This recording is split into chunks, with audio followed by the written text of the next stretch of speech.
expliquer. J'allais dire, ce pays, le Congo, est comme la victime de sa propre histoire et de ses richesses. Ça, c'est clair. Si le Congo n'était pas un des pays qui recèle, que ce soit par son sol ou son sous-sol, ces richesses qui en font un coffre-fort de l'humanité en termes de matières premières et de minéraux rares, le coltan. Prenons le coltan que tout le monde a dans son téléphone mobile, son laptop ou son ordinateur. Le seul Kivu, région combien sensible à ces massacres, en recèle 70% des réserves mondiales. Ce pays d'une richesse incommensurable à tous les niveaux. Sa forêt, la plus grande du monde après l'Amazonie, qui se rétrécit. Son fleuve, qui a une puissance hydraulique qui dépasse l'entendement, le deuxième du monde après l'Amazone. La terre congolaise, sur l'équateur, qui permet 2 récoltes par an. Donc s'il y avait des routes, des voies de chemin de fer, des voies navigables convenables, mais ça serait un exportateur, évidemment, en termes agricoles. Et évidemment, les minéraux principaux standards, le cuivre, le cobalt, le coltan habituel, et tous les minéraux rares, nobium, tantalum, coltan et autres, germanium, qui sont au Congo. Donc ce pays devrait être un dragon, un pays de référence, un des grands pays importants de l'Afrique. Or, il n'est pas classé parmi les pays les plus pauvres. Oui. C'est un scandale. Comment vous l'expliquez que ce pays qui a le plus de richesses est aussi le pays le plus pauvre? Mais il y a une relation de l'un à l'autre, évidemment. Et ce pays a fait l'objet de prédations, évidemment, multiples. Tous les vautours sont venus manger sur le corps de la bête, c'est évident. À commencer par les pays limitrophes qui sont venus faire la guerre. C'est bien expliqué dans le film, je pense. Des pays comme l'Ouganda, le Rwanda sont venus faire la guerre au Congo et piller les richesses du Congo, au point d'ailleurs de se faire la guerre entre eux. On voit qu'à Kisangani, il y a eu une guerre pour s'approprier les richesses diamantifères entre 2 puissances occupantes, et 6000 bombes sont tombées sur la tête des Congolais. C'est quand même un peu particulier. Oui, vous racontez, et c'est aussi votre histoire avec le Congo, le nombre de films que vous avez pu faire, Thierry Michel, la chute de Mobutu, qui ouvre pour vous un espoir, et qui est tellement déçu. Ah oui, parce qu'on a cru que là, on allait aller vers une société démocratique, en tout cas au minimum humaniste. Et puis, ça a été des rendez-vous manqués de l'histoire, avec Laurent-Désiré Kabila, qui s'est autoproclamé président, a pris le pouvoir, par la manière dont on sait, bâti aussi cette prise du pouvoir sur le crime. Et puis après, il y a eu son fils qui a régné pendant 18 ans, et le pays a sombré dans la déliquescence de l'état de droit, qui dans certaines régions devient, au-delà de la déliquescence de l'état de droit, une déliquescence des références morales minimales de l'humanité, où tout d'un coup, l'homme redevient une bête, un loup pour l'homme. Et ça montre toute l'importance de la justice dans un pays, du droit, d'une société, des structures d'une société pour canaliser ces forces, ces pulsions morbides, ces pulsions de mort, et permettre aux gens de vivre sereinement, dans la paix et simplement, et la liberté. Oui, on a l'impression que ce film, c'est presque un mausolée pour ces centaines de milliers de victimes anonymes, oubliées. Ah, c'est une des fonctions principales du film, évidemment, c'est lutter contre l'oubli.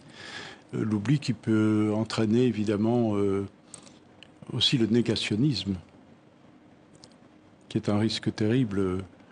Vous voyez bien que l'histoire du Congo est comparée à d'autres. Aujourd'hui l'Ukraine bien sûr, mais l'histoire des guerres qui se sont passées en Syrie, Irak, etc. est beaucoup moins médiatisée.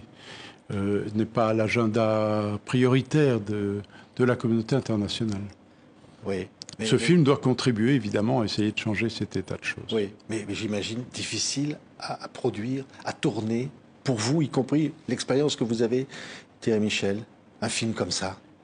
Oui, à produire, tout à fait. Je remercie TV5 d'avoir été une des chaînes de télévision, des rares chaînes de télévision avec la télévision belge, à avoir soutenu le film, bien entendu. Évidemment, après, je dois reconnaître que cette fois-ci, le tournage que j'ai fait au Congo, les derniers, après le changement de pouvoir, après que Joseph Kabila ait dû transmettre le pouvoir à Félix Tshisekedi, j'ai pu aller tourner en toute liberté. Donc ça, c'est quand même une avancée. Les gens parlaient, on osait parler avec beaucoup de courage, et pour la première fois, oser dire le nom des criminels présumés, enfin de ceux qu'ils avaient vus sur les lieux des massacres. Ça, c'était aussi extrêmement important. J'ai vu des populations qui se structuraient, des femmes qui se fédéraient en collectif, qui faisaient un travail de résilience extraordinaire, qui étaient même devenues des résistantes. Donc on a vu cette force, et aussi ce docteur Mukwege, prix Nobel, qui a fédéré et qui a permis à ce qu'il y ait de nombreuses manifestations pour demander justice et rappeler que le rapport Mapping, qui est une des pièces maîtresses d'un processus de réconciliation, et d'amener les coupables devant les tribunaux. Donc, et autre aspect positif aussi, j'ai pu aller présenter le film au Congo. C'était quand même extrêmement important que les Congolais puissent le voir.